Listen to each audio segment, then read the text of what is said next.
Well, I was born in Sri Lanka. My parents are both English.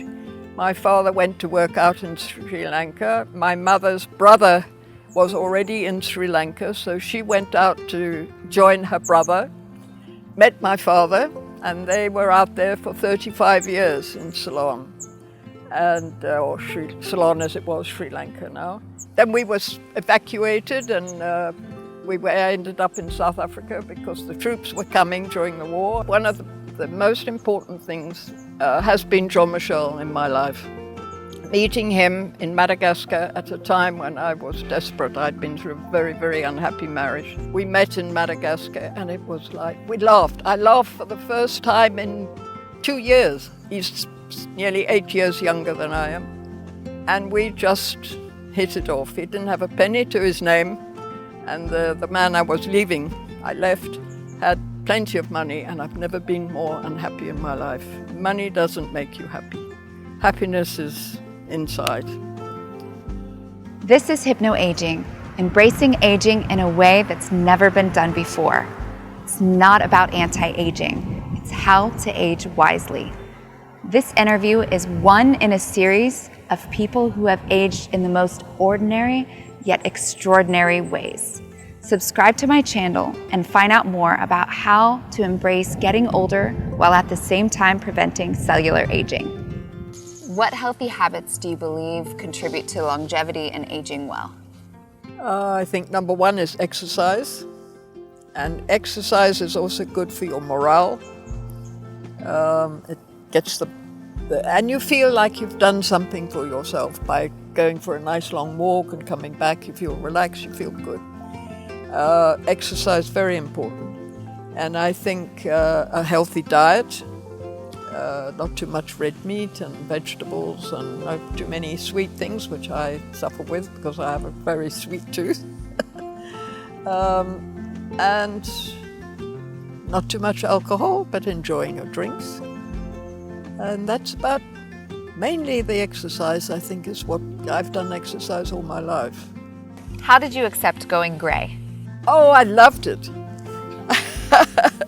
Because I was always coloring my hair, and I've got very fine hair, and they never got the color right. I was normally brown.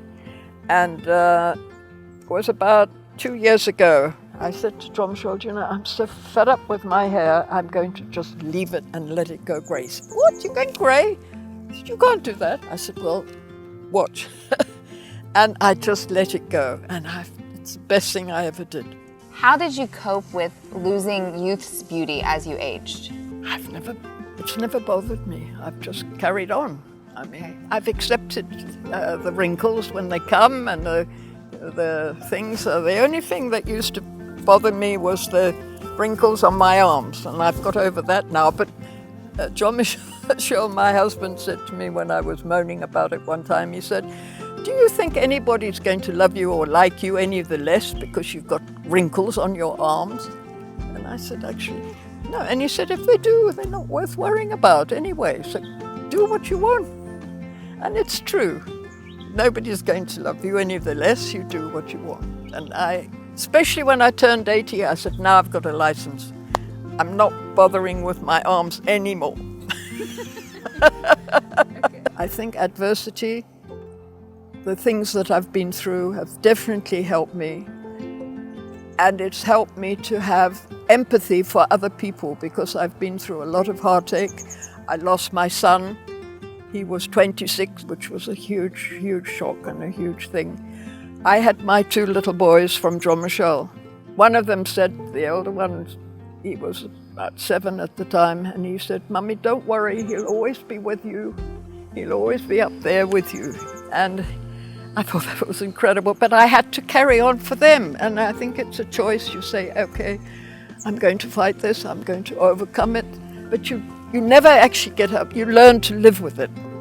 That's all. It's just something you live with, and it can erupt any minute. It's been about 30 years, but I can cry tomorrow or today or anything with suddenly something, I think of him. But I talk to him all the time.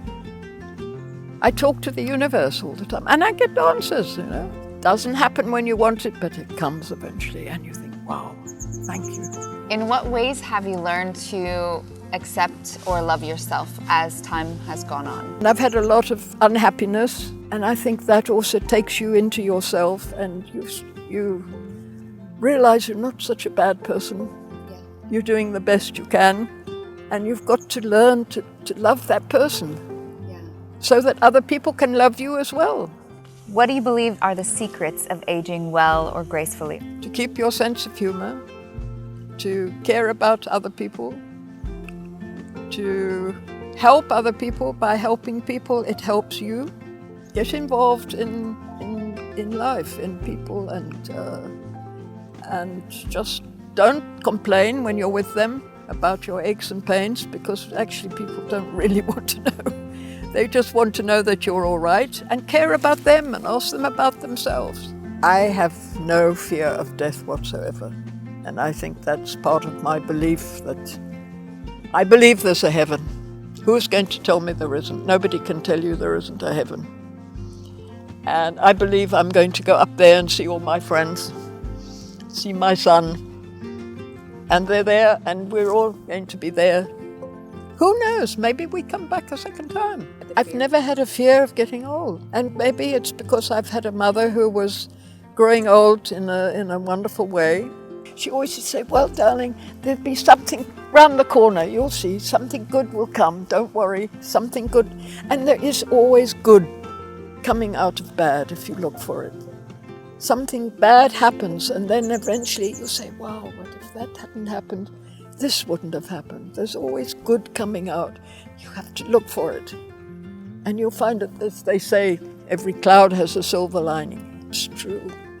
One thing is, the other thing that I use a lot is the power of now, is bringing everything to the moment and living in the moment.